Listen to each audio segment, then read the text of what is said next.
We dismiss history at our peril. Liberty Nation Radio with Mark Angelides. As the 2024 election looms closer and closer, the message coming out of the White House is that, yes, things are going great. You just don't realize it. Now we've got an interesting conundrum to unravel there, and to help us do that, we're going to be joined by Liberty Nation's chief political correspondent and satirist, Mr. Graham J. Noble. Thanks for being here, Graham. Pleasure to be here, Mark. So, Graham, this is not just a one-off message that the ungrateful populace, the ignorant populace, is not just realizing all the good that the Biden administration's doing. This is the core message going into 2024, other than, of course, Trump's a dangerous dictator. Yeah. What do you mean? Well, yeah, it's their messaging is actually kind of all over the place, really, when it comes to the economy, Mark, because one moment the Biden administration is saying, well, you know, it's not really our fault. For instance, inflation is about corporations raising their prices and they're going to have to bring them down. But then on the other hand, they're saying, oh, you know, Bidenomics and we've got such a strong economy. So, you know, kind of which is it? You know, it's the fact that the economy is not good is one thing. But their messaging on the economy is just so all over the map that they need to get a grip on that as we get closer to the general election. I'm reminded of the line from Cool Hand Luke, the Paul Newman movie. What we have here is a failure to communicate. Now, you wrote a very, very fun article in your role as chief satirist over at libertynation.com. That examined Kamala Harris's recent attempt, I guess we'd call it, to explain the benefits of the Biden-Harris ticket. And it was Katie Couric, who herself is I mean, she's a respectable journalist. She runs Katie Couric Media, which is a pretty big deal. But she set up this softball question talking about, obviously, you've done all these great things. Words to that effect. It was giving Kamala Harris an opportunity to just hit it out of the park. Now, Graham, I've written this down because I think it's a wonderful example of the communication issues that are facing the White House, courtesy of the number 2 boss lady. So she says, quote, "Historic work has happened, no question. It is incumbent on us to let people know who brung it to them, frankly. So you're right, we have a lot of accomplishments. And I think what the American people want most in their leaders is that we actually get things done. And we have done it. We haven't taken adequate credit for it, frankly. And we've got to do a better job of getting the word out about what we have accomplished and who did it." Now, end quote, by the way. This is me speaking now. That wasn't me speaking before.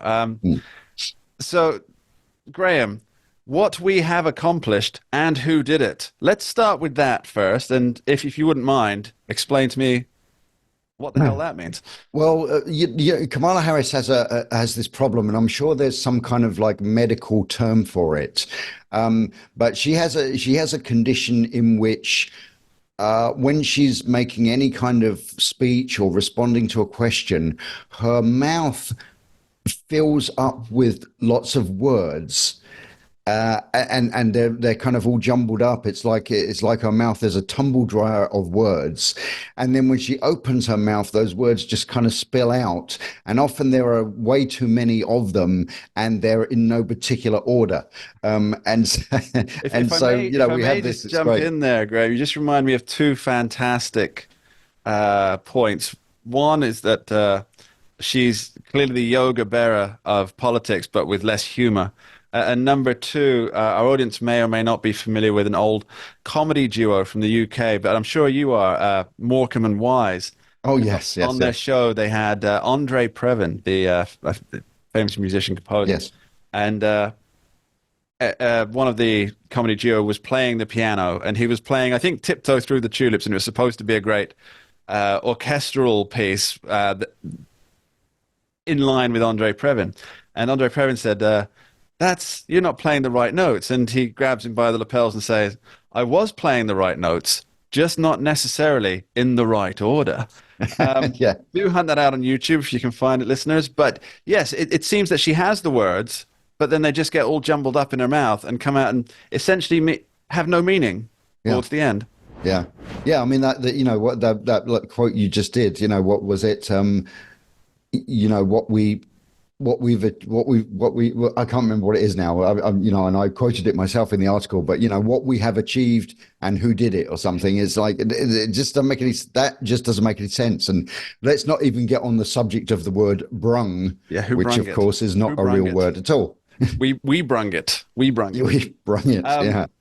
We brunged it, I think is the past participle. But let's talk about what that actually, not what the words mean, because there's no deciphering that, but what the message is. Essentially, it seems to me that the Biden-Harris administration, they're saying that we have had tangible effects, positive effects on the economy, on people's day-to-day living, on the country, but that people can't see them.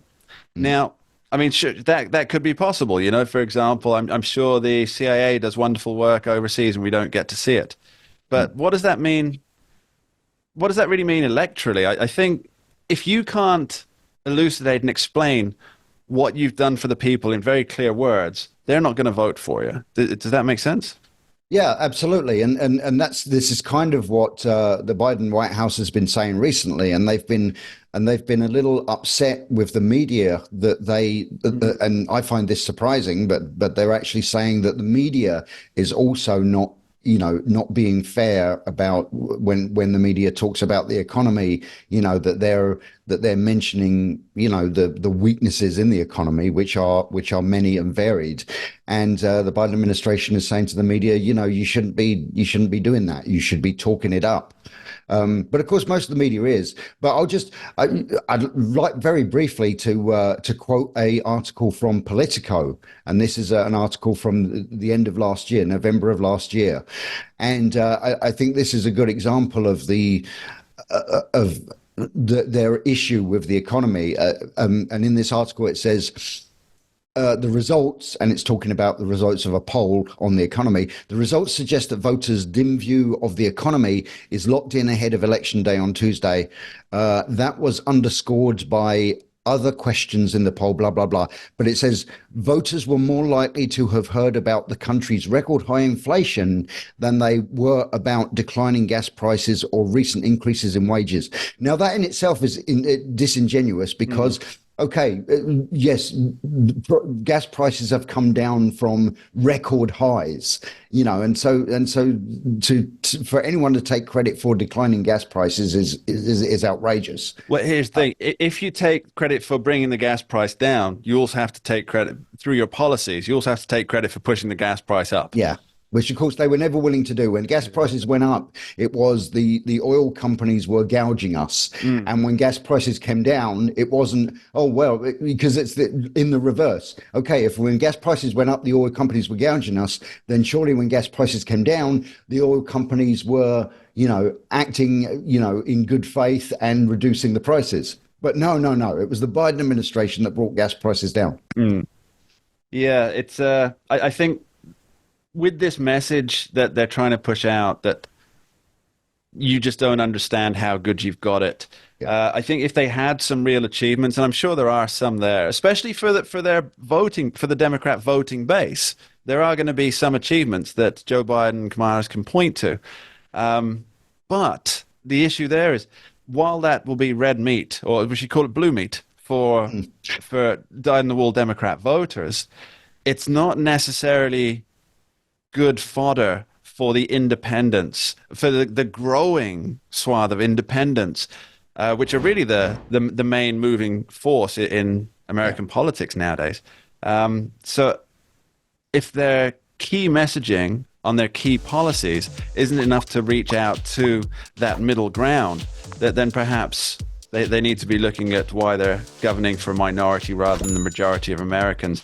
And that might be the most useful aspect. Sorry, I took the last word, but Graham J. Noble, thank you ever so much for joining us today. No problem, Mark. Pleasure to be here. We dismiss history at our peril. Liberty Nation Radio with Mark Angelides. Don't get caught up in the media madness. Join our movement for free thinking and free speech at libertynation.com. Publishing news and analysis 24/7 with original articles by our team of authors who tell it like it is. Join us each week for online TV shows, The Uprising Podcast, and Liberty Nation Radio. We believe in free thinking and free speech. We are libertynation.com.